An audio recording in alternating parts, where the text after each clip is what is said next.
Hello everyone, আসসালামু আলাইকুম।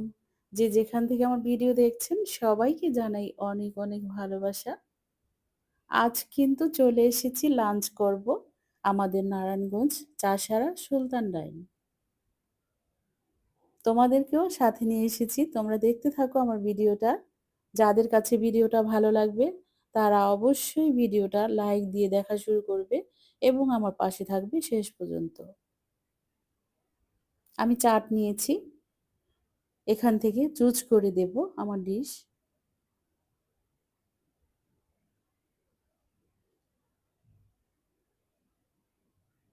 আমাদের প্রাইস ছিল ৭৯৯ টাকা। দেখিয়ে দিলাম তোমাদেরকে। দেখি আমাদের ডিশের সাথে কি কি থাকে।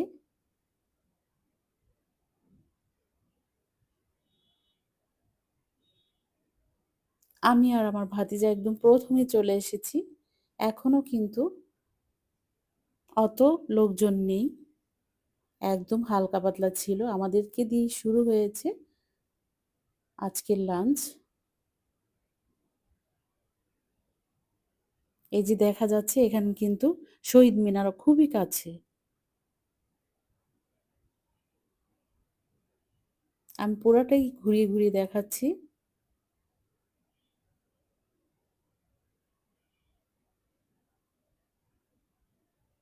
এখানে অনেকবারই খেয়েছি, কিন্তু আগে তো আমি ব্লগ করতাম না, তাই দেখানো হয়নি। আজ নিয়ে আসলাম তোমাদেরকে আমার সাথে। দেখতে থাকো, যারা এখনো সুলতান ডাইনে আসেনি তারা চলে আসবে সুলতান ডাইন। খুব জনপ্রিয় কিন্তু আমাদের নারায়ণগঞ্জ চাষারার মধ্যে সুলতান ডাইন।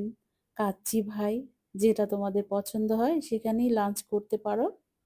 এই তো আমি কিন্তু নিয়েছি বোরহানি আর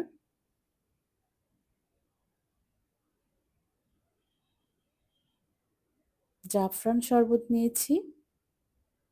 আমার কাছে ভীষণ ভালো লাগে বোরহানি, আর আমার ভাতিজা খাবে জাফরান শরবত। প্লেট দিয়ে দিয়েছে।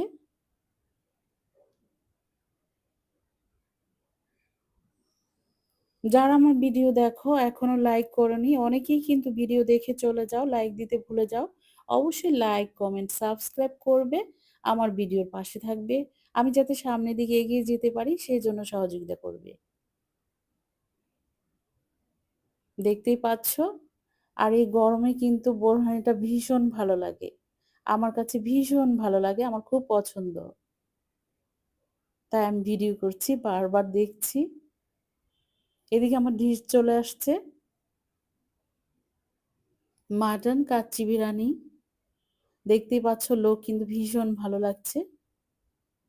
আমি সাথে আবার রোস্টও অর্ডার করেছি এক্সট্রা ভাবে।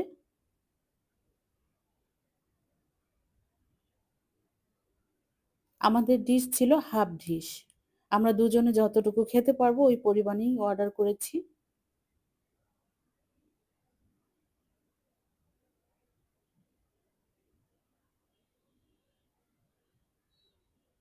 আমি এখন আমার ডিশটাকে রেডি করে নেব। সাথে সালাড ছিল, সাদা পানিও ছিল। আমি কাঁচামরিচ নিয়েছি, লেবু নিয়েছি। আমার ডিশটাকে আমি রেডি করে নিয়েছি, এখন খেয়ে নেব। আলহামদুলিল্লাহ, ভালো লেগেছিল আজকের লাঞ্চ। আমাদের ডিশের মধ্যে কিন্তু কাবাব ছিল, ওদের কাবাব রেডি হয়নি, তাই ওটা ক্যান্সেল করা হয়েছে।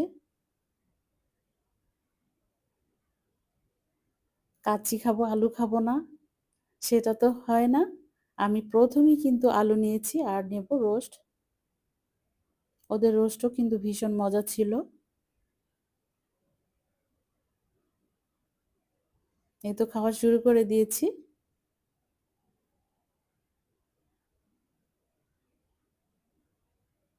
এই তো চলে আসলাম, খাওয়া দাওয়া শেষ।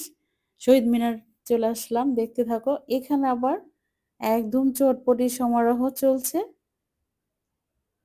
চটপটি বলো আর ফুচকা বলো, দুটাই ভীষণ যায় এখানে।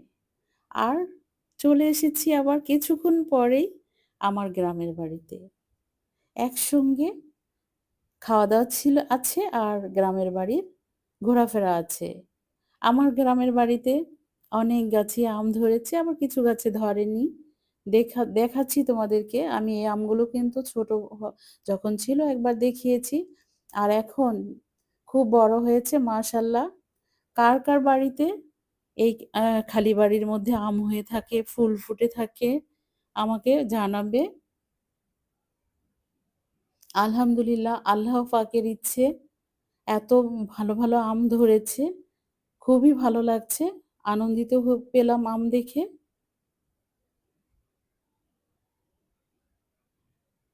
এই তো আমার নাতি দিয়ে ভিডিও করাচ্ছি। ও ভিডিও করছে আর আমি দেখছি। ছোট আম গাছে যদি এত ভালো আম হয় তাহলে কিন্তু অনেক ভালো লাগে দেখতে। প্রত্যেকটা গাছেই কিন্তু আমার আম ধরেছে। মাশাআল্লাহ। এই আমগুলি যখন ছোট ছিল আমি একটা ভিডিও করেছি। আর ওইদিকে আকাশের অবস্থা কিন্তু খুবই খারাপ। এখানে একটা বেলি গাছ আছে সেটাও দেখিয়ে দিলাম।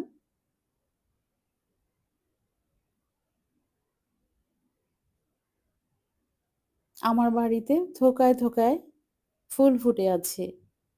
আলহামদুলিল্লাহ ফজলি আমগুলো প্রায় ১ কেজির উপরেই হয়ে গিয়েছে। আলহামদুলিল্লাহ।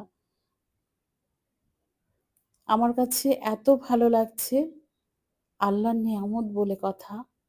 বিভিন্ন প্রকারের আম, বিভিন্ন জাতের আম আমি লাগিয়েছি।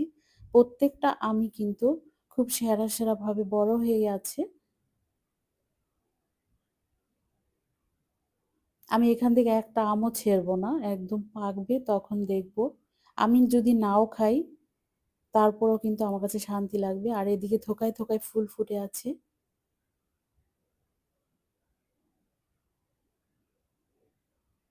আলহামদুলিল্লাহ এই স্থান থেকে আমি অনেক কিছু পেয়েছি, আবার অনেক কিছু হারিয়েছি। আমার ভালোবাসার জায়গা থেকে আমি আজ তোমাদেরকে ফুলের সৌরভ দেখায়ে দিচ্ছি। দেখতে থাকো। আমি চাই না আর কিছু হারাতে। তোমরা আমার জন্য দোয়া করবে।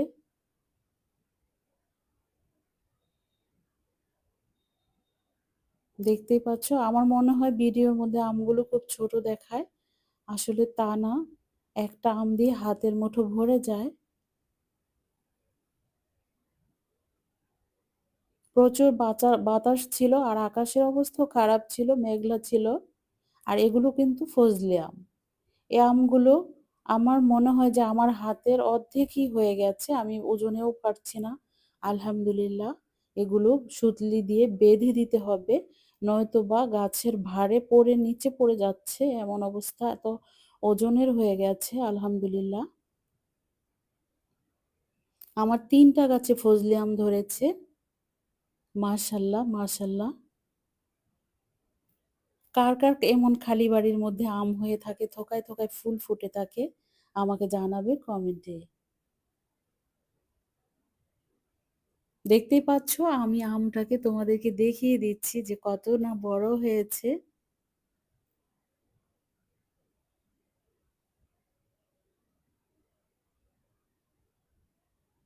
যারা আমার ভিডিও দেখছো অবশ্যই আমার ভিডিওটাকে পুরা ওয়াচ করে দিবে।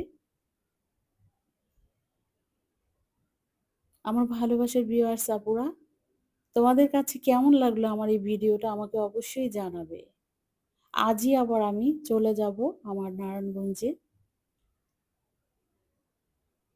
তাই ভিডিও করে নিয়ে গেলাম। স্মৃতি হিসেবে তোমাদেরকে দেখিয়ে দেব। ইনশাআল্লাহ আমি ভিডিওটা আগামীকাল আপলোড দেব। তোমরা সবাই দেখে নিও। আর এইগুলো দেখতেই পাচ্ছ, এগুলো হলো ব্যানানা ম্যাঙ্গো। এগুলো প্রায় হাতের অর্ধেক পরিমাণ সমান হয়ে গেছে।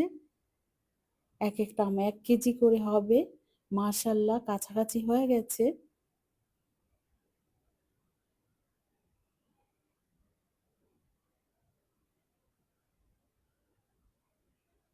আমি যতটা গাছ লাগিয়েছি ভীষণ সুন্দরভাবে হচ্ছে। এদিকে পেয়ারাও হচ্ছে। আমি কিছুদিন আগে এই পেয়ারাগুলো ফুলের মধ্যে দেখে গেছি। আজ বড় হয়ে গেছে। আবার তোমাদেরকে যখন বড় হবে আবার দেখাবো। এদিকে কাগজি লেবু গাছ আছে, নারিকেল গাছ আছে, ফুলের গাছও আছে। আমার লেবু গাছগুলিতে এখনো লেবু হয়নি। দেখ এই তো ফুলে চলে আসছে আমার ডালিম গাছে। ডালিমই হবে আলহামদুলিল্লাহ, আরেকটা গাছে হয়েছেও। আর এটা হলো লিচু গাছ।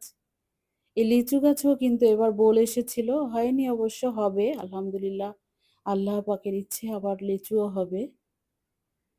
আমি 3টা লিচু গাছ লাগিয়েছি এই তো। এদিকেও কিন্তু আমার একটা ফজলি আম গাছ আছে, এই যে আম হয়েছে। আমগুলো মাটিতে একদম ছুঁই ছুঁই করছে, মাটি ধরে ফেলবে।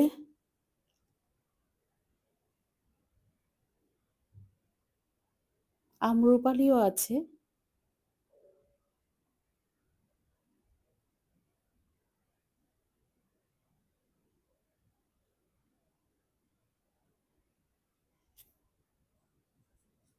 নতুন নতুন ভিউয়ার্স আপু, তোমরা যারা আমার ভিডিও দেখো অবশ্যই লাইক দিয়ে ভিডিওটা দেখা শুরু করবে, আর পাশে থাকা বেল আইকনেও ক্লিক করে দিবে।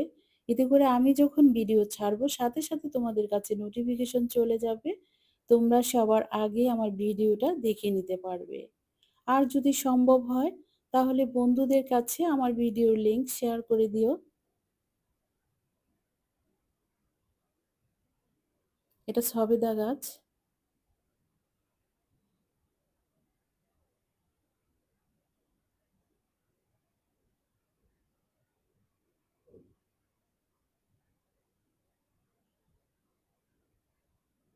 তোমরা দেখতে থাকো আমার ভিডিওটা। আলহামদুলিল্লাহ, আমার কাছে ভীষণ ভালো লাগে, তোমাদের কাছেও ভালো লাগবে। এমন গ্রামের দৃশ্যগুলো কিন্তু কার কাছে ভালো না লাগে, সবার কাছে ভালো লাগে। আর যদি হয়ে থাকে আম, দেখতে পাচ্ছ আমার ছোট্ট গাছটার মধ্যে কিভাবে আম হয়েছে। ব্যানানা ম্যাঙ্গো বলা হয় আমগুলোকে। আর এই গাছের যে আমগুলো হয়েছে, এই গাছের আমগুলো একদম চোখলা সহই খেয়ে নেওয়া যায়, মিষ্টি হয় আমগুলো, আপেল আম। আমার কিন্তু কলা গাছে কলাও ধরেছে। এই তো গাছটা বাঁকা হয়ে গিয়েছিল, ঠিকা দেওয়া হয়েছে। আর গ্রাম থেকে কিছু আম নিলাম আমার জায়ের গাছের, এগুলো বাসায় নিয়ে আসছি, আমি ধুয়ে নিলাম। এই আমগুলো কিন্তু ভীষণ মিষ্টি ছিল। আমি ছিনকে ঢেলে রেখেছি, ধুয়েছি, এখন তুলে নেব একটা কিছুর মধ্যে, দেখিয়ে দিলাম। গ্রামের আম বলে কথা, ভীষণ মজাদার। ঠিক আছে, তাহলে তোমরা ভালো থাকো। আজকের মতো বিদায় নিচ্ছি, ফিরবো অন্য কোনো ভিডিও নিয়ে। আল্লাহ হাফেজ।